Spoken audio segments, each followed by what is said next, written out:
Seasons are like chapters in a book. They all change flicking up a page. It's October 10th. It's an absolutely gorgeous day. We're going to row along the western shores of Lough Neagh in the Bay of Trad. The sun's out. We've had a couple of good days of weather. Just ahead of us is a group of swans. They're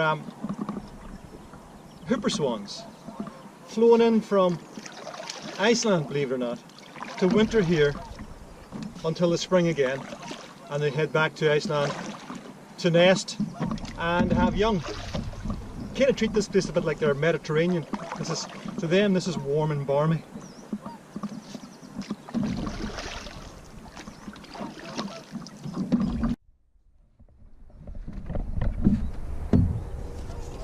So as we row along the shore,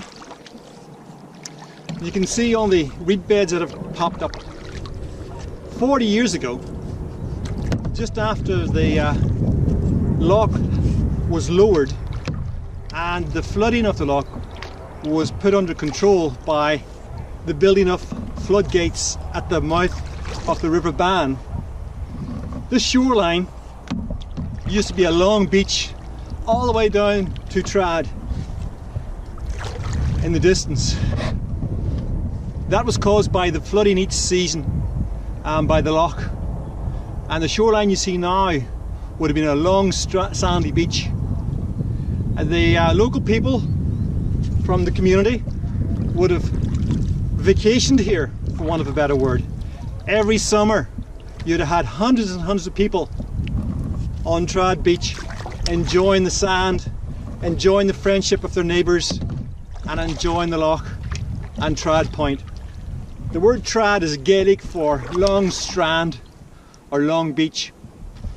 The name still exists, but the beach has unfortunately gone. But with that, it has brought a new chapter in Trad. It has brought in numerous new wildlife species. The shores in the winter time, around this time of year, are packed with starlings. They come in the thousands at night and they roost in the reed beds along the shore. If you come and visit Trad, you'll visit it probably from terra firma. So this is a little opportunity for you to see Trad from the water. Just round to your right is County Antrim. Further on down is, you can see the Black Mountain. That would be Belfast on the other side, and then right down the bottom of the loch would be Canoe and Largan, sorry. Just out to the right of us is a group of hooper swans.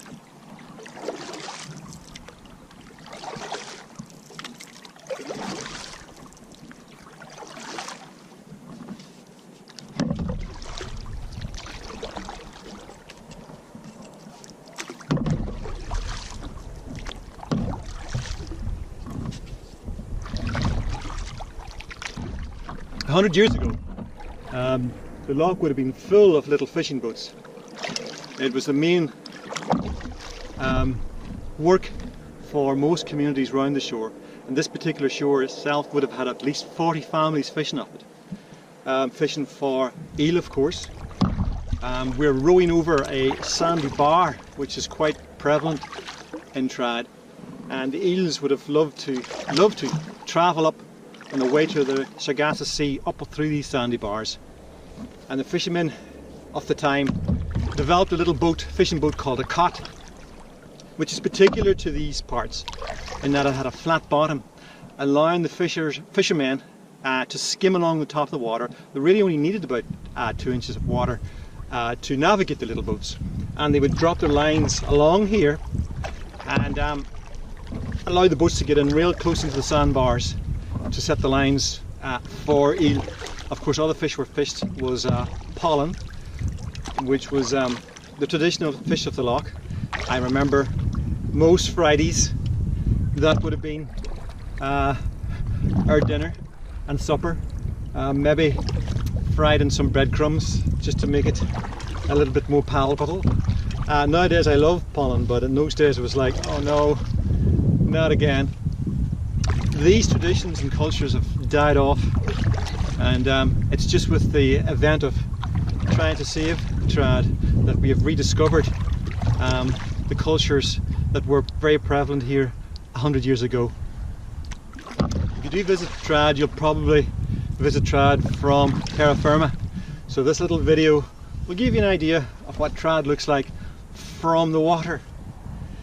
This time of year it's starting to die off. The reed beds are turning from green to brown. They would have been collected centuries ago for, of course, thatching. Nowadays they're the homes to reed wobblers and starlings that come in the evening to roost. You get thousands and thousands of starlings creating what's called a murmur, and then sleeping in the reed beds where it's safe. We're just going over a sandbar now as we speak. The loch is actually very shallow. It averages out about 9 to 12 feet. It's more like a lagoon. The deepest parts of the loch are the Ban River. The Ban River actually flows through the loch. It comes in at the bottom, of course, and flows up out through Toom. And those would be the deepest parts where the river has scoured out the bottom of the loch, and you would get about 90 feet is the deepest there. But on general, the loch is quite shallow, which allows light to penetrate down into its bottoms, and means that Loch Ness is full of life and has helped support the communities around its shores, as I said, for generations. So here we are working our way down the shoreline, and as I mentioned earlier, this used to be a sandy beach all the way to Trad Point, and would have been used by the local community as their port rush, as a recreation, as their place to come for a wee bit of sunshine, sand, water, and maybe a few sand castles in between. I remember walking the shore as a child, and you could have seen the water. It was crystal clear. Today it's actually not too bad. It does seem to be a little bit cleaner than it has been in past years. Hopefully that's people realising that we need to take care of these places a bit more.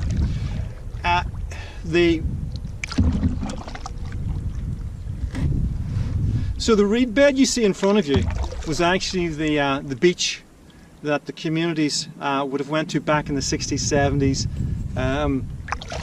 That was their recreation, that was their Butlins, their Disneyland, all rolled into one. And in the summertime, this area would have been packed with hundreds of people just enjoying themselves in the loch water. Today it's a reed bed, and it populates lots of different birds species taking shelter, especially as it gets colder. In the springtime, we'll be back in the spring, and we'll do a dawn chorus, which is absolutely breathtaking. It's like sitting in an amphitheatre. You have all that sound in front of you. You're sitting back out in the water, and you've nothing to disturb you in this wall of sound. It kicks off at about 20 to 5 in the morning, so I'll set my alarm clock, and we'll make that a date. Just in front you'll see a sandbar breaking. You can see the waves just snapping. At night time, especially in the moonlight, that's how you can traverse these sandbars. Those little wavelets reflects moonlight, and allows you to walk the shoreline without actually having to swim. In front of us is a sandbar. You can see the waves breaking on it. We're out maybe 50-60 yards, and that is used by the eels in the loch to navigate up along the shoreline on their way out to the open sea and ending up in the Sargasso Sea just off Bermuda. The small boats that were developed for here, as I mentioned earlier, cots, would have been perfect for here, drawn maybe the most 2 inches of water, allowing the fishermen to get in close and set their lines for the eels. Again, in front there is just a hide that the wildfowners use.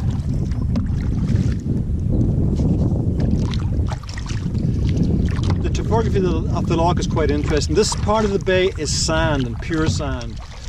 There's currents in the loch, and most of the sand is deposited here on this side of Trad. We go around the far side of Trad, maybe 10 metres, and it changes completely from sandy bottom to boulders, quite large boulders. That's due to the currents that are in the loch. Sand is washed out of the Ballinderry River. It's coming down from the Sperrin Mountains, so it has been naturally cleaned and is pretty much ready for processing by the quarry companies that are located in various locations around Lough Canoe. One being, of course, Tuam, owned now by Roadstone, originally owned by Scots of Tuam.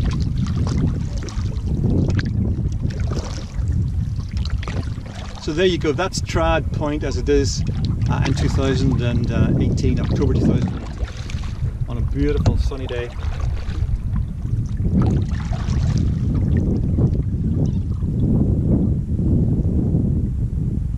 So those reeds would have been used, they'd have been harvested in winter when they dried out, and they would have been used for roofing for homes around Lough Canoe. The house that I grew up in was originally thatched, and they would have used that material to roof their cottages.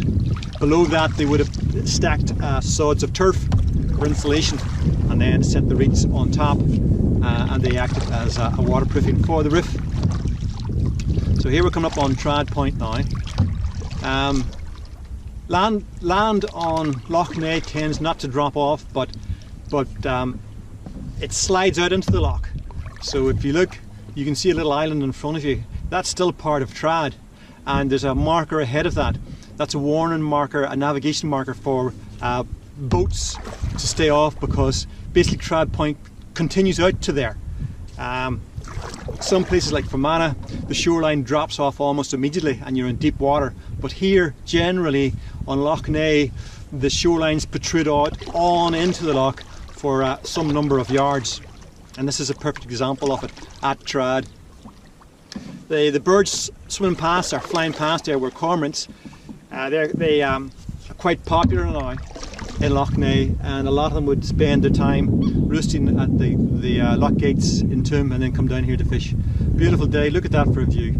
And we have some lucky sod out in his cruiser, making the most of the last few sun rays as we get into autumn and then into winter. But there we go, looking down towards the washing bay at the bottom part of the loch. We'll just bear around here, and you can see that's the little village of Ballyronan, and that's the shoreline, and Ballyronan Marina. That's where we've came from, and as I mentioned earlier, that would have been a long beach stretching all the way from where you see the wind turbine, a long beach probably about 15-20 yards wide, all the way along here, all the way along here. This reed bed now would have been the beach where people would have bathed in the summer times. So this would have been a long strandy beach right the way to the end of Trad.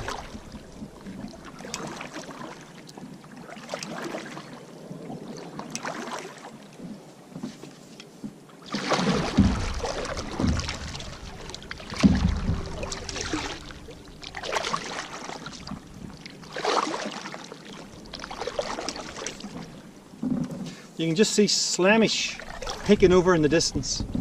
That little mound in front is Slamish. and it is said St Patrick also walked the shores of Trad, where our patron saint would be Trea, and Patrick has, the story of Patrick tells of Patrick meeting Trea's mother and explaining to Trea's mother that Trea was blessed, and so it became, when Trea was born, she became a devout nun, and she is now the patron saint of this area, St Trea. We have the School of St Trea, and we have the Church of St Trea, and our Trea townland, which would mean Hill of Trea. Just pulling out there, you may be able to see it is one of the sand boats coming out of Toome, and it is going to dredge sand, usually at the mouth of the Bellenderry.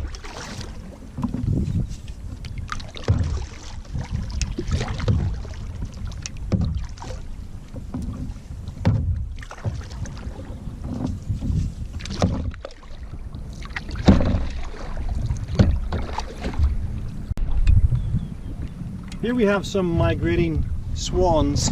They're not the local swans, mute swans. They're called Hooper swans, and they have flown in from Iceland.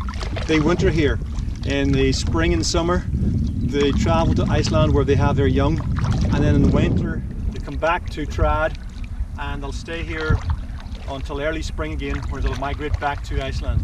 So this is basically their winter home, and it's lovely to have them.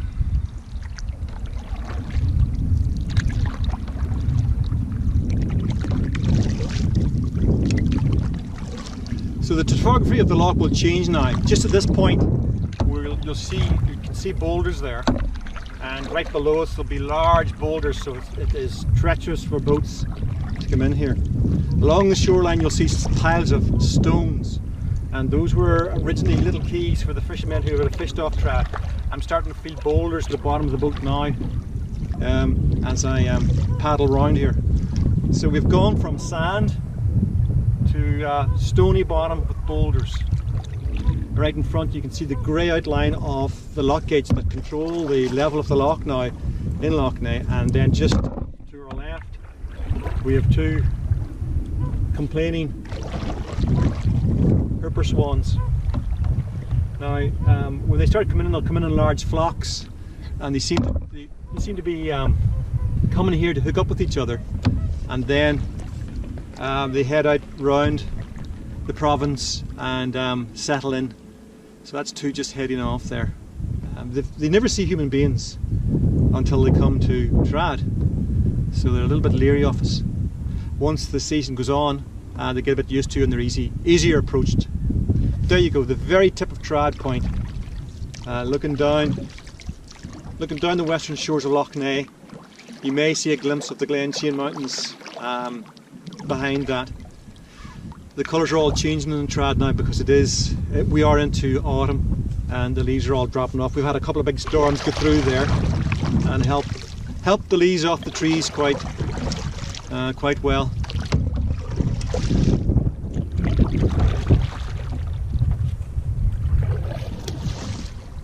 With regards weather, you get windows of weather usually.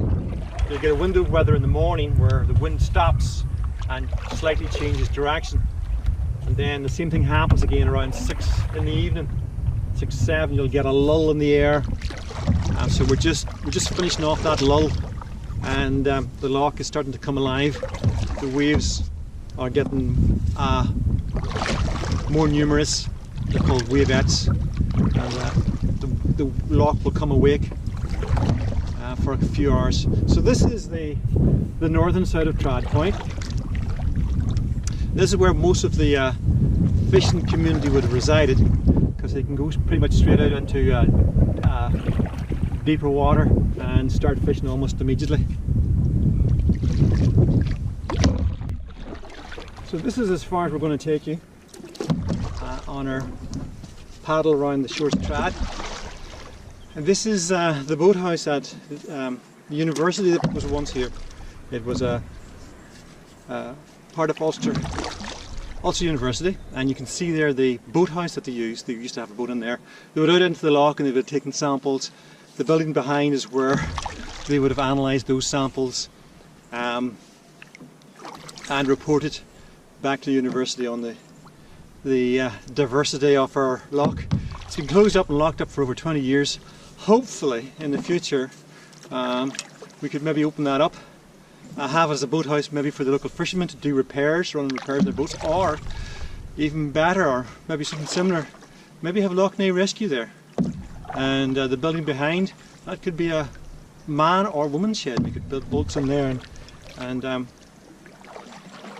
remember our history and keep our heritage alive. So we've got a northwesterly wind today, which is unusual. We normally have the predominant wind here would be westerly.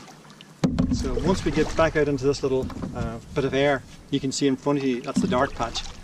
We'll have a nice easy paddle back around Trad and back to where we launched the boat in a place called the Washer. Just along this part of the shore you'll see stone piles that jut out along the shore. It's all going over now, but I'll try and show you a couple, and they would have been the little quays where the fishermen would have kept their boats. All along here there would have been, it would have been full of people, full of industry, maybe 30-40 families fishing from here, their nets drying in the sun, the men gathering their catch, repairing their boats. This would have been a hive of activity, and now it's just a forgotten backwater. Again, you can see the silhouette of one of the sand boats heading out. It's heading towards the Ballinderry River, where the river deposits large quantities of sand, processed already naturally by its travel down the river and into the loch. That'll be sucked up by that sand barge and then returned to Toom, where it'll be processed and sent on its way around all the business building sites in the local area.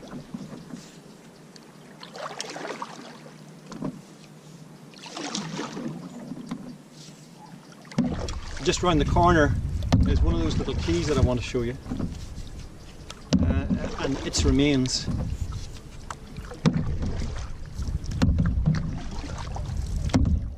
This part of the shoreline would have also been the lee, and what that means is this would have been the sheltered part of the shoreline.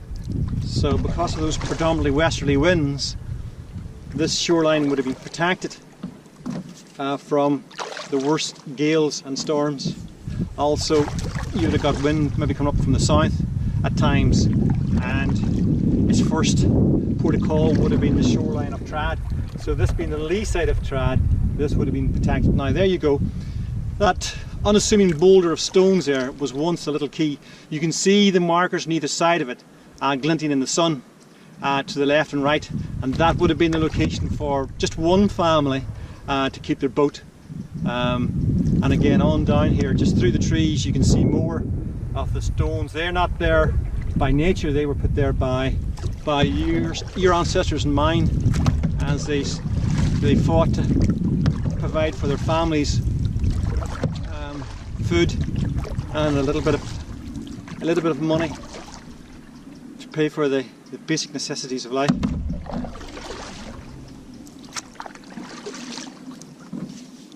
There's the navigation marker. That's basically the end of the point. The point would run all the way out into the loch to that point. Navigation between that point and Trad is treacherous, and you can only do it in something like this little canoe, or as I mentioned, traditional cots, which were the fishing boat of the time, designed for these traversing these waters, and drew basically 2 inches of water. That's all it needed to float and be able to be fished from. So we're now in what's called apparent wind. You get the feeling that the air is still, but it's not actually. We're travelling in the same direction as the wind, so it gives you the false sense of there being no wind, but we're travelling along, as you can see, with the waves, the little wavettes in in front of us, they're all travelling that direction. Once we get round the point, that will change a little bit and we'll have to work a little bit harder, as we won't have so much of that northerly wind.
So this is the very point of trad.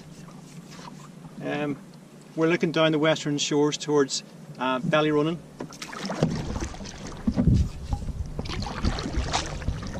That's the shore road, just up there in front. You can see that house.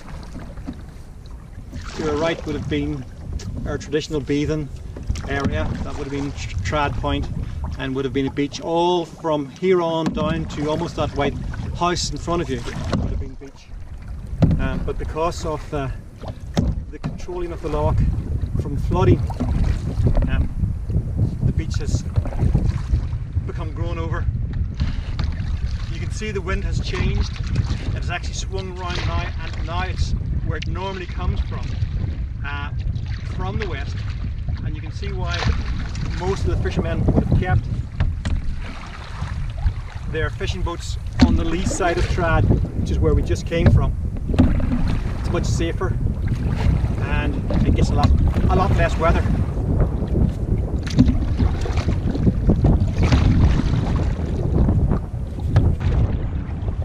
As the day progresses, the wind starts to lift, the weather starts to get a little stronger. We're moving away from that lull in the morning.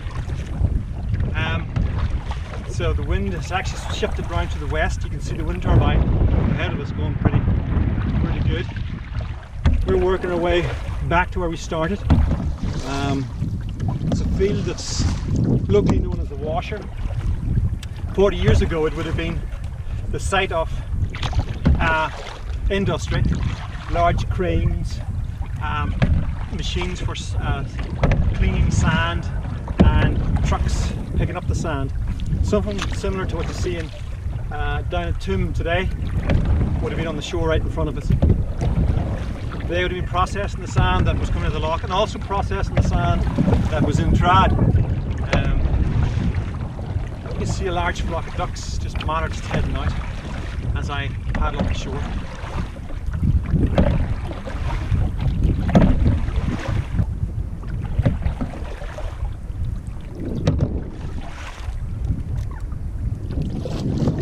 Ducks are circling around looking for a piece of land.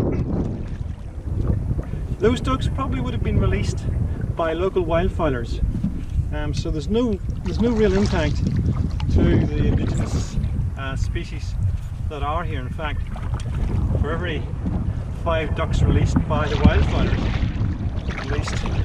at least 2 of them survive. They also do a great job in cleaning the shoreline. Last year they collected 3 skip loads of rubbish that you and I throw in the loch.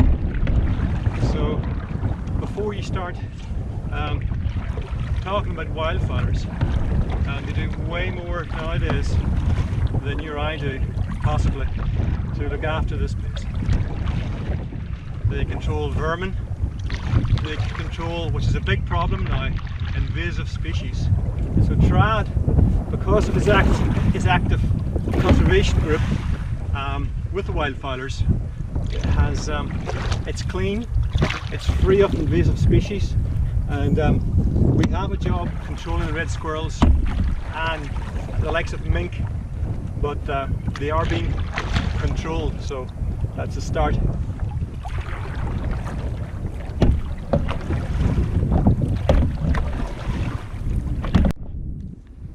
So just to show you what I've been talking about regarding the sandbars and this side of Trad, if you look there, that's actually the bottom of the loch. That's the sand, and you can see how far we are off the shoreline.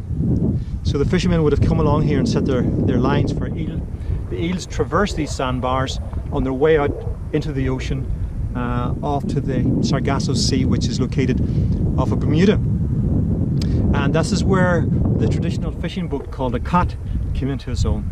With a flat bottom, the fishermen were able to come in here and set their lines, whereas a normal fishing boat could have never made it. It would have run aground a long time ago, giving the local fishermen that extra edge when it came to fishing for their main quarry, which was eels.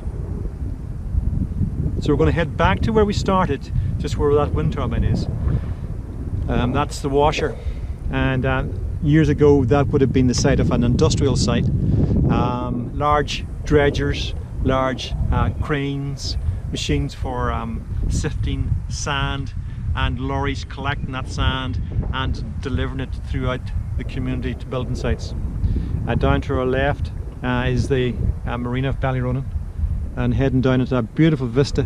That's the bottom of the loch. Washington Bay to your right, Lurgan to your left, and this is Trad Beach, or what used to be Trad Beach. So that's us back to where we started from, and just in time because the wind is starting to pick up, and at my age I don't need the wind picking up. We'll do a couple more videos. Hopefully the next one will be in the spring, and that'll be the Dawn Chorus, which is spectacular from the water. When you come to Trad, you'll probably be on terra firma, so this video will